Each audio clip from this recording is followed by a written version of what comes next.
So speaking of cooking, let's get cooking. So I know we all have busy nights, so I want to make sure we can all get our recipe ideas and then get on with our night. So most of you guys are regulars, but Sarah, I know we haven't gotten to do a demo before together. So just real quick, my story a little bit. So I've always loved baking and cooking ever since I can remember, really. I was fascinated by cake decorating and baking. And so when I was introduced to my first cooking party when I was 20, a coworker invited me to a cooking party and I loved it. Like, they did this cooking demo and showed all these cool tools, and at the end she passed out this little survey, would you like to do something like this to earn income? So I was like, oh, well, yeah, that's what I'll do. So I did that, but that was 25 years ago. So, oh my gosh. Yeah, so I did that for like a year and a half, but I think I was just distracted due to the fact I was 21. Right. But in the meantime, I had this beautifully stocked kitchen with all the cookware I earned. So I've literally been using Pampered Chef tools all day, every day in my kitchen since 2000. So I can't imagine living without them. And so then about 10 years ago, I started again part-time, and I've just been learning and growing with my business ever since. So we've seen so many changes in the last 10 years, and it's been really interesting just to watch everything go from in-person to online. And then now people are realizing, oh, it really was fun to get together in person. So I'm gonna mute you, Mom. So I've been learning a whole lot in the last 10 years. And then I've just been doing this part-time. And in the last couple of years, I've been really blessed to have a couple business coaches to work with that have been guiding me. I really recommend, if you're trying to up level in anything, it's really good to get a coach to work with, because they can just see things that you can't. And I'm just so excited to be growing my Pampered Chef business right now and just learning so much about doing everything online. And I'm so glad you guys can be here online with us. And Pampered Chef is always looking for people. If you guys know anybody that loves cooking and trying recipes and talking to people, we're always looking for people too. So that's just a little food for thought to keep in mind. So moving on to our featured recipe. So I actually have two super quick recipes. So the first one, we're going to feature Granny Lucy. The famous Granny Lucy has this published in a book. So it's the church cookbook, the Catholic Church cookbook from Valmeyer that she goes to, and she put in this Roma Tomato Bruschetta. So I've done this several times and I just love it. It's got like just the perfect fresh ingredients and just a little seasoning. So the first thing we're gonna do is I preheated the toaster oven. And it's not just a toaster oven, actually. This is the new deluxe air fryer and toaster oven. So Pampered Chef came out with a air fryer about maybe 6 years ago, but then they actually took a lot of feedback from people about what they really want, features. So they totally redesigned the air fryer, and it's now an air fryer. Hopefully you can see that. It's an air fryer in the bottom section, and in the top section, it's a toaster oven. So it's two totally different cooking types you can do at one time. So you guys have probably heard all the benefits of an air fryer. It gives you your super crispy crust, and you don't have to deep fry in all that oil. You can just use a little oil and still get all your crispy edges. And then the top is just your toaster oven. So it's like a little oven and your toaster all in one. But what's really great about it is that Pampered Chef is really conscious about making things easier in the kitchen.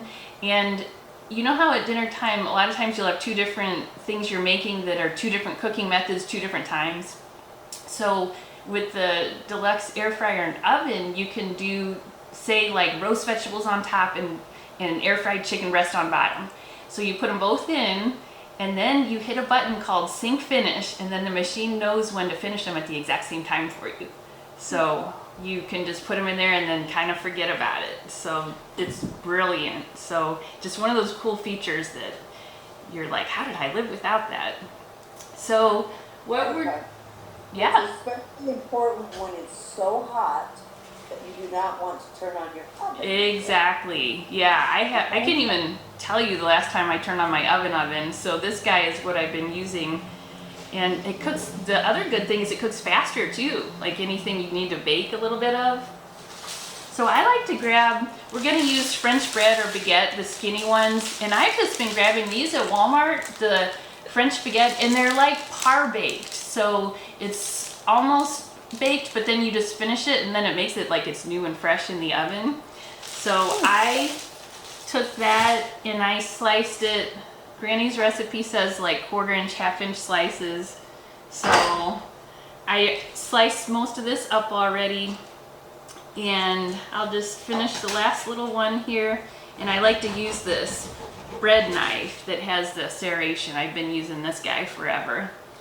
So we're going to use the tray that comes with the toaster oven and just lay these on here.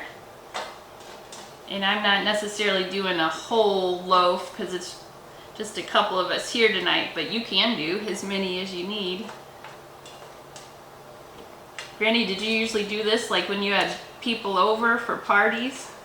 A lot. Yeah. We were always pretty. So I'm gonna set that aside just for 1 second. And then in the meantime, so I'm just reading down the recipe as she wrote it.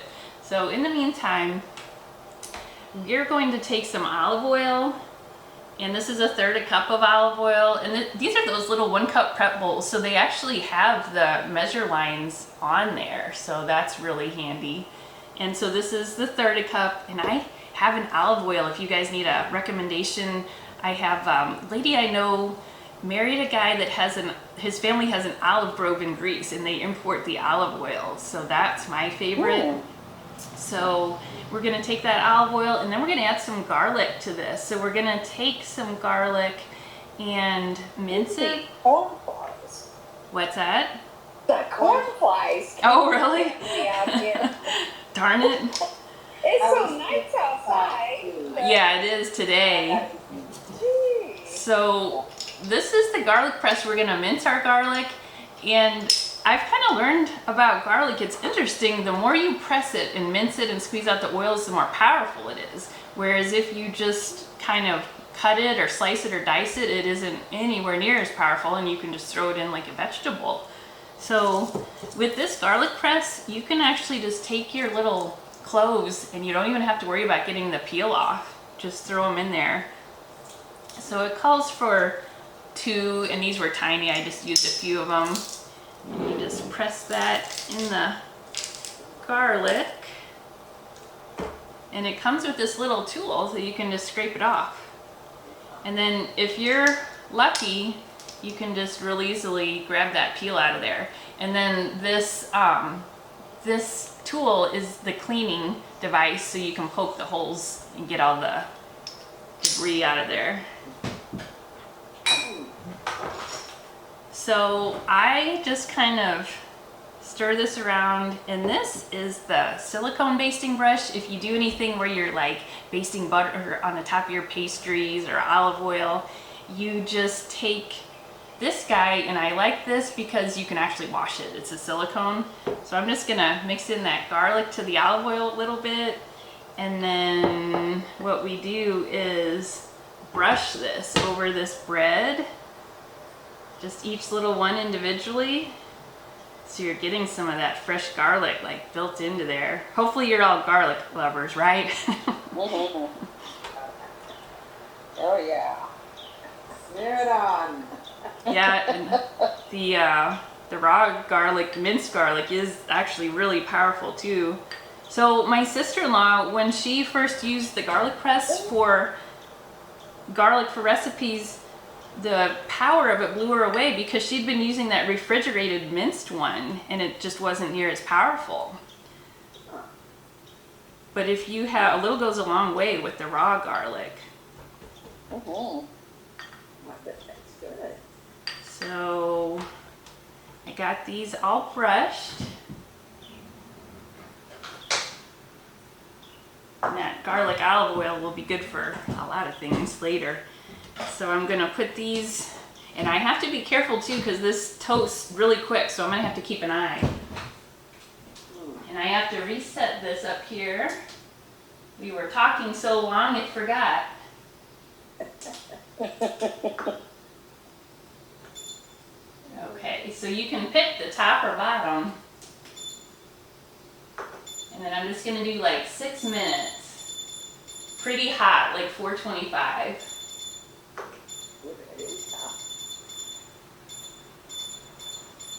Actually, I'm just gonna say 5 minutes.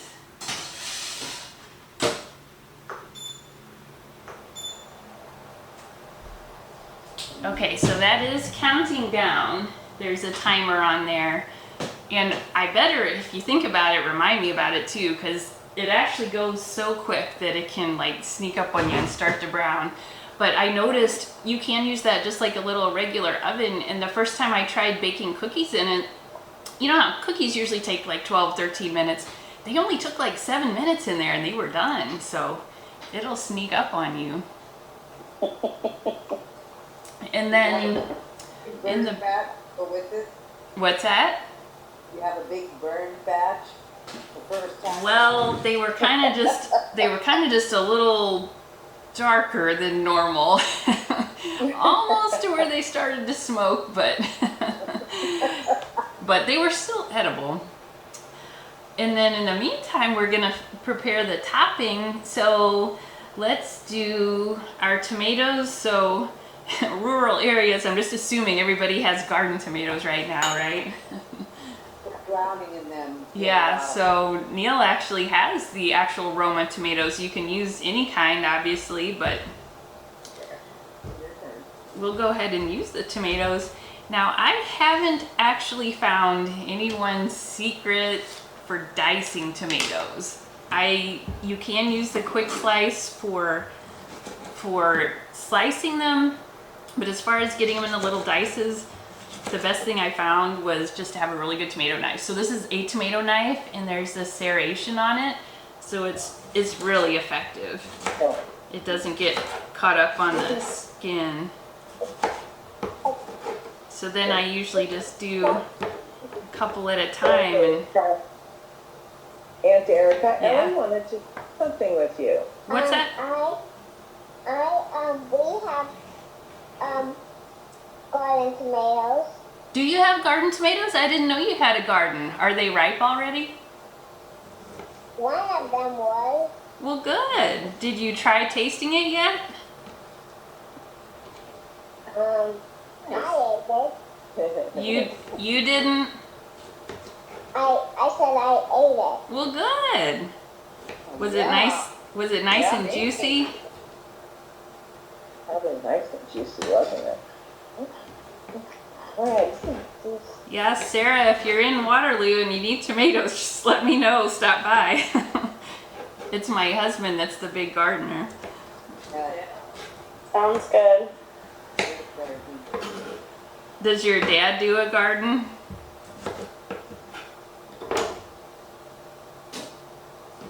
Roy? He does. This year it's almost all tomatoes. Oh, really? Yeah. He's gonna have to be busy canning. Oh, yeah, no, he won't do that. Won't go that far. Did No, your but I think almost all of his plants in his garden are tomatoes. Sometimes wow. he does like eggplants, Yeah. onions, but you know, Roy. did your mom can? No. Not really. No, not that I can remember. And I do even smell these toasting, so I'm gonna check on them so they don't sneak on me. Oh yeah, they're done. I'm gonna grab my oven glove. I don't see any smoke yet. That's a good sign. Well, you know what saved me? I could smell them toasting. So they're just kind of barely starting to brown golden. So we're gonna call that good. With lots of garlicky smell. Yes, exactly. Yummy. So I'm gonna cancel that. Yeah, I'm glad I smelled those because they were right on the edge there. And that wasn't even 5 minutes. It was only like 4 minutes. So these guys are really handy, these oven gloves, because a lot of times in the air fryer, you're supposed to flip things in the middle of cooking, and it can be a little hard with the bulky mitts, but with these, you have a lot more agility, so they're really good to have. Erica, Yeah. No, they're like a type of fabric, and then they have like the rubbery grip on them, Yeah. but they're like fabricy. Okay, okay. So the Yeah. rubber grip doesn't melt? No, it's like you're supposed to be able to use these for any oven, like your regular oven too. Yeah, so that might be the silicone. I'd have to look. Okay, so going back to our fresh stuff. So I'll have to remember that for next time. That only takes 4 minutes. And this does talk about 2 cups of tomatoes. Hey, Fluff. So we might not need quite that much because I'm just kind of doing a little sample batch here. But these look nice and red and juicy. I found that, say you want to do this even in the winter, the Roma tomatoes, if you buy them at the store, are the most reliable, it seems like.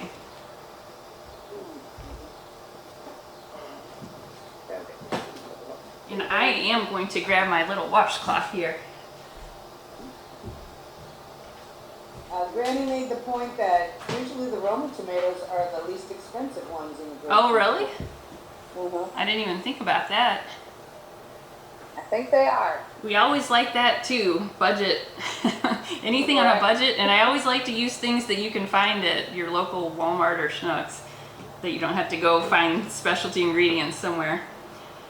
So what's really fun here, I don't know how well you can see this, but this cutting board I'm working on is actually part of a prep and store system. So if you're good, or you want to be good at prepping a lot of ingredients ahead of time for the week, you can get it done really quick. There's a couple racks here, and there's this bowls containers that come with it, and they're 5 cups. So you can set your dish right here, and then you can scrape your ingredients right into it. So it's really fun to have. And if you have something kind of juicy, like these tomatoes, you can set this little mesh rack in the bottom of it so they don't sit in their own juices. So like, say you're cutting up a pineapple too, you could put the rack in there so it's not sitting in its juices, and then they last longer. Or the other cool thing, you can actually put the middle divider, and you can do like 2 different types of things, say like diced onions and sliced onions, and then have your lid, and then have them prepped for the week in your fridge. So it can make you feel like you're ahead of the game there. So we have our tomatoes, and then basil. So basil is the important flavor here, the fresh basil. So actually, I think this basil plant is from your house, Granny. Yeah, I think so. So we're talking about just 10 large fresh basil leaves. So we'll just kind of take a few of them here. Like lots of basil. Yeah, fresh basil, especially, it's so good. I can just smell it, it's so nice. So what I like to do with these is you kind of just roll them up, and then make sure you have at least one really good knife in the kitchen. So this guy is really good all-purpose. It's a 5-inch utility knife, and it is the Lifetime knives that are really nice and balanced. And they come with the sleeves so they don't bang around in your drawer. Oh, it looks like we lost Lynn, and now she's coming back. Oh. So I like to just roll it up a little, and then just slice your little strips. So then you're gonna end up getting like little ribbons of basil.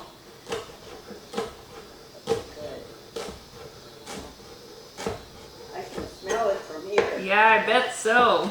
Because I know how powerful it is right here. We've got plenty more if you need any. Eric. Oh, okay, do you? Yeah, we have some really big plants. We want to do like a batch of pesto or something. Okay, so set that just to the side a tiny bit, and then let's take the rest of our ingredients. So I like to throw things together in the little batter bowls. So this is the smaller batter bowl. It's like 4 cup, and it has a lid too. If you have a bit of something you just need to store it in the fridge. So we're going to take the basil and tomatoes.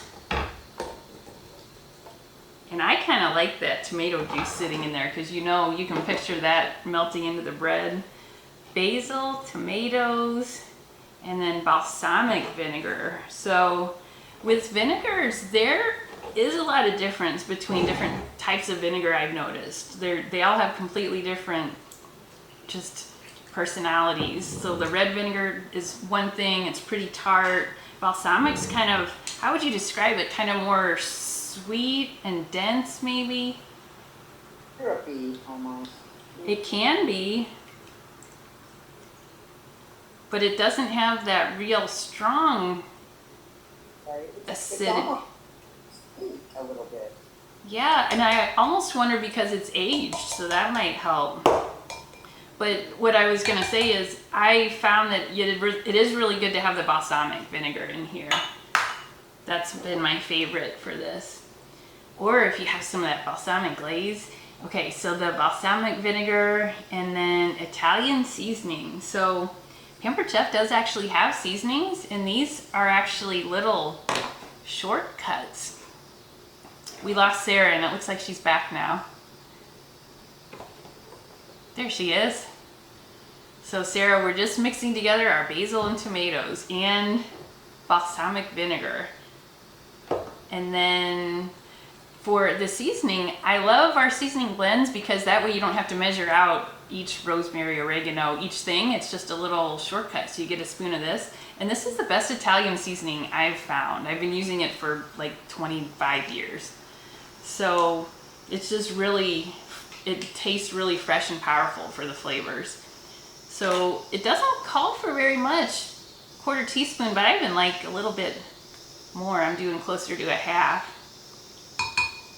But I think that is good to not have overpowering. You just want a little bit of, just a little nuance in there. So your basil, tomatoes, balsamic, Italian, and then salt and pepper to taste. So kind of just have to picture your quantity and how much salt you might need. And I do always like to use the fresh ground pepper. And then the garlic and olive oil is already in our bread. And then we are getting ready to assemble this. So we're just gonna toss this together. So it does have your vinegar and oil. The oil's in the bread and the vinegar's in the tomatoes. So hopefully you can get an idea of that. Okay, so let's plate this up here. And this is where you guys really need to be here to sample.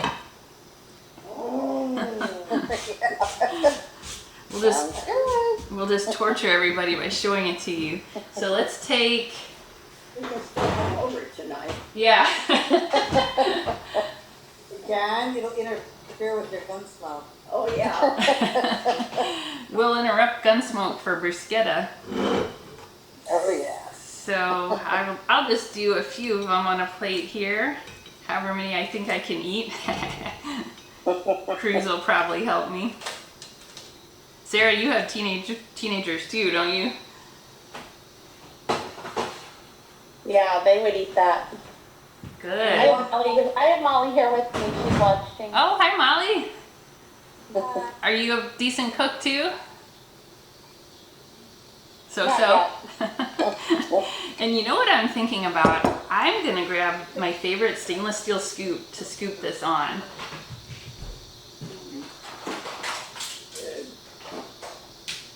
So these are literally one of my favorite cooking tools ever, just because when you're making your cookie dough, you feel so professional. They're all perfect and symmetrical.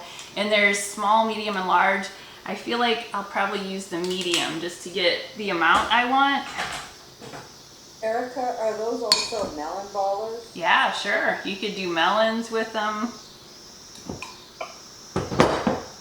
I'm trying to think, like if you do your homemade meatballs, you could portion out your meatballs.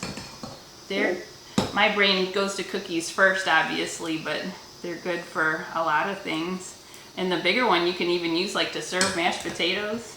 Oh, no, that's right. Looking at cafeteria.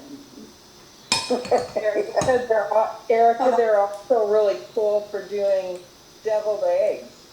Oh, like the middle of them? Yeah, that size you're using right there is awesome just to fill a perfect deviled egg. Ah, is that a medium? This one is the medium. Yeah. Yeah. And then there's the large and then small.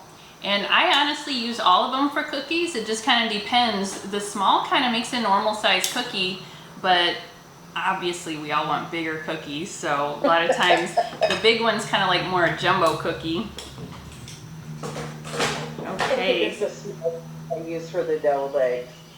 With probably the little one, I would say, because the egg's pretty little.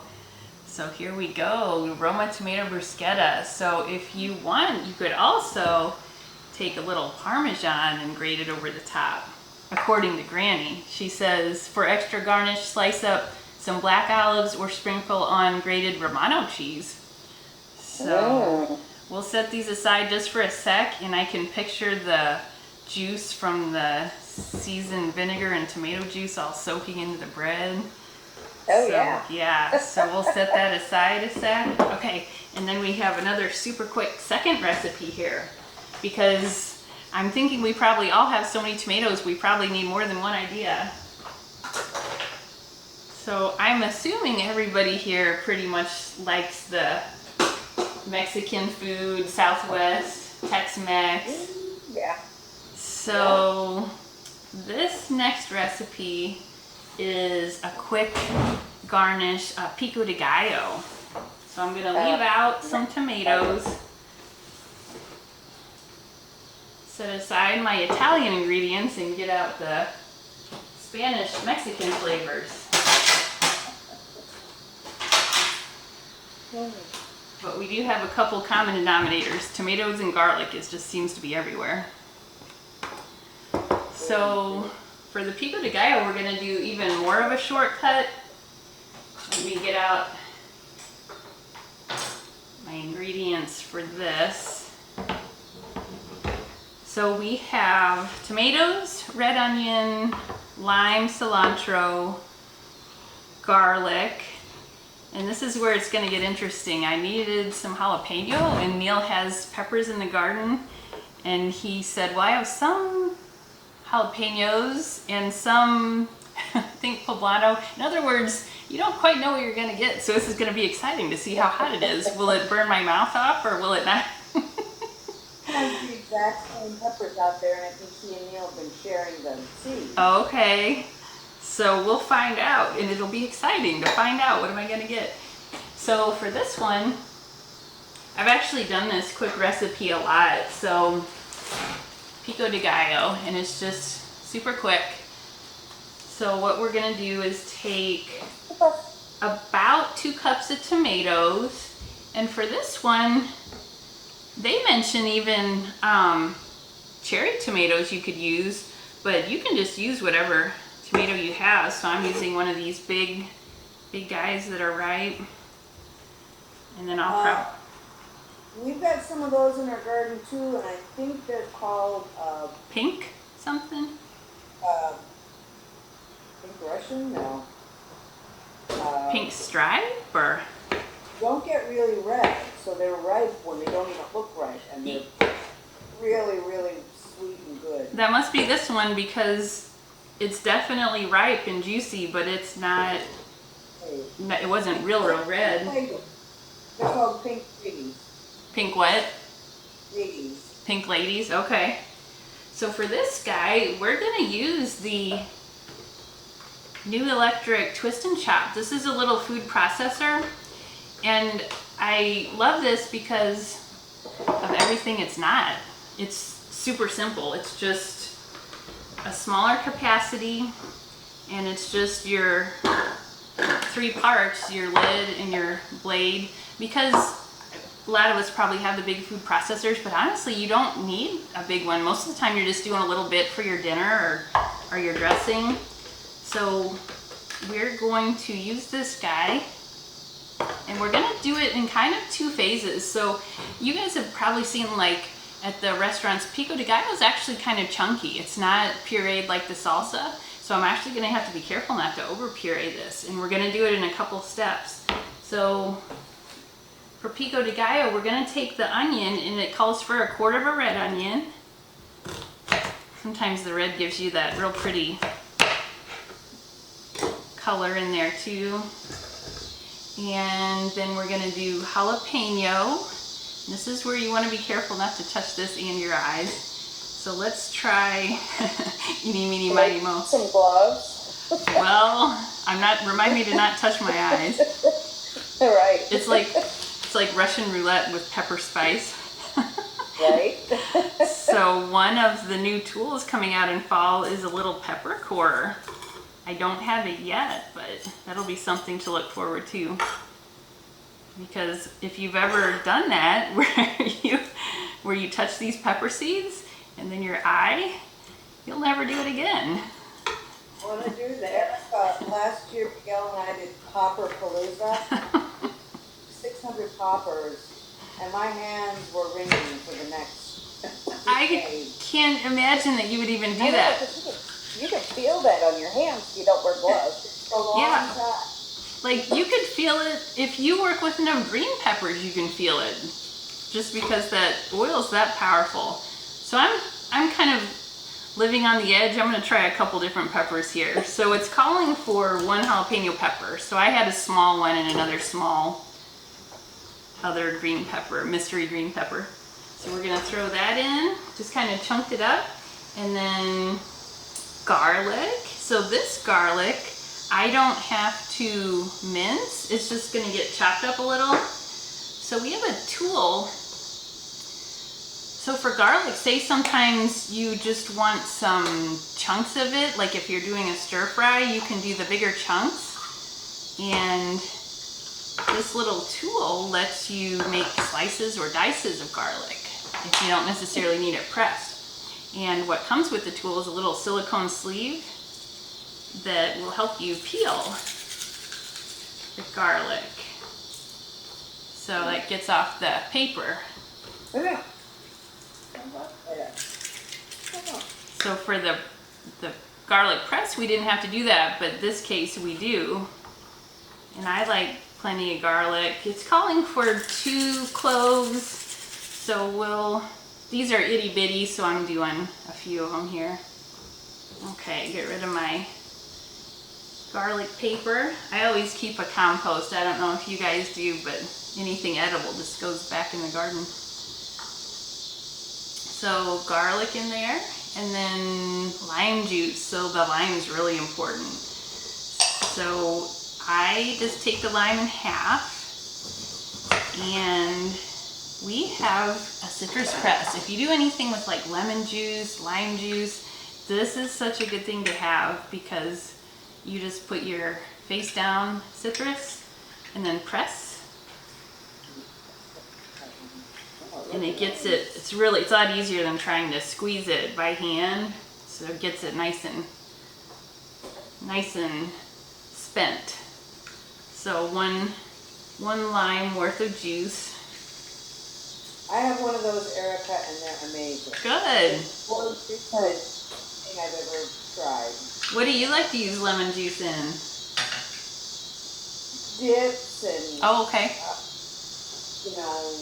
limeade. Yeah. Yeah, that'd be good. And then a little salt. So back to our ½ teaspoon.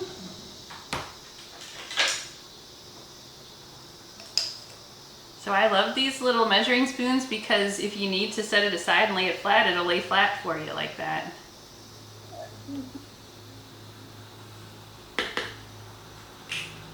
And then cilantro. So I love cilantro, and it calls for a ½ cup.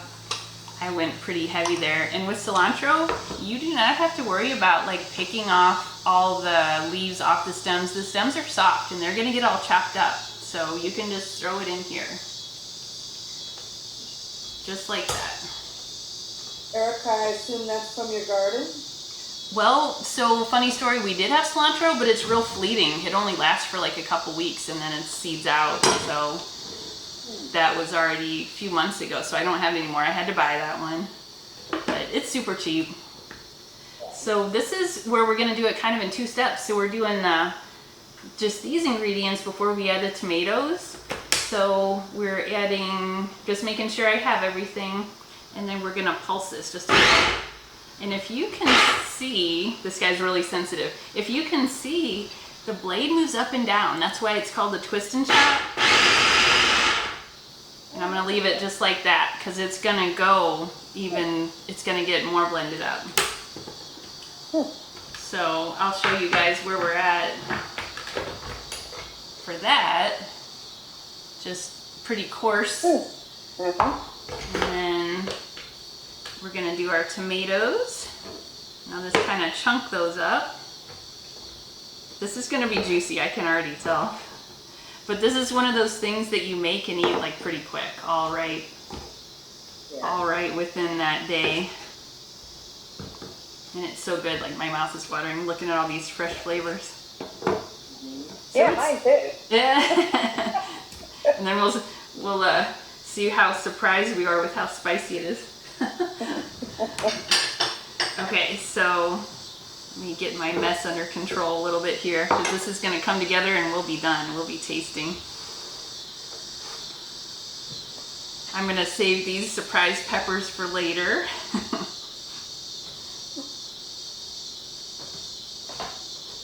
Okay.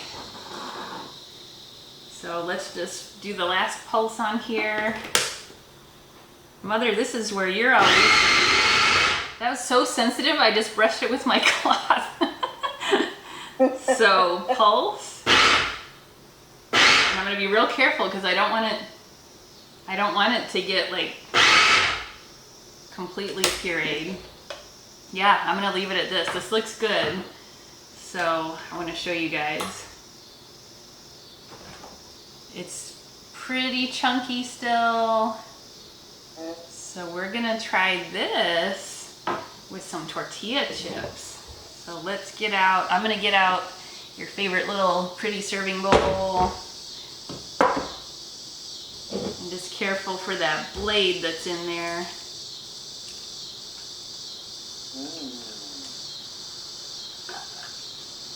And the blade, you always just want to totally keep that aside. Don't ever drop it in your sink or anything. I wish I was there. I know. I know. Me too. Well, it's an open invitation. I do this. That stuff. It's an open invitation. I do this every Thursday night at 7:30. So we do something different every week. So you can come back every week. Every week you're not busy. It's kind of, I like to consider it like a Channel 9 cooking show, like just something you want to watch and relax. Okay, so we have our pico de gallo. Lindsay, do we have you back? It looks like we lost you for a sec there. Yeah, I'm back. Okay, so we just finished our pico de gallo. It's pretty chunky. And we're gonna do a real quick, when I say we're gonna do a real quick little taste test here. So let's try these bruschetta. I wanna make sure. You're going to do the taste test, and we're going to sit here in our mouths every morning. Yeah. Well, it's still here. You're not more than 20 minutes away.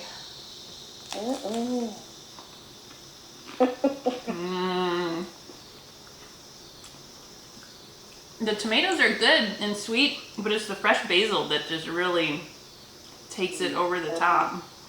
It just makes it special because it's not something normal every day. You're not really getting all those fresh herbs, but when you do, it's really special.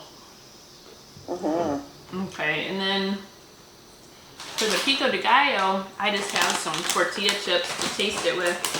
But if you're doing your Mexican night, it's really good on tacos or tostadas. Other than the cilantro, you didn't put any other Mexican spices in there, did you? No, just the it's just the veggies, the peppers, onions, garlic. I'll send you the recipe too. Yeah, really, the pico de gallo is something that's kind of more simple. Yeah. So, oh, go ahead. Fresh and simple. Yes, exactly. Mmm. It's so good. Stop. It's the fresh garlic. I think the pepper's actually just about right because I taste it just enough where I taste a little, but it's not like hurting. So I think we got. Coming out of your ears. No, I think we got a good combination. So I'm glad we did what we did. But yeah, it really, even if you're scared of spice, it just uses one jalapeno and it's not overpowering or anything. All right. So I'm going to send you guys these recipes so you can recreate them ASAP. And then we'll go ahead and wrap this up. And I just want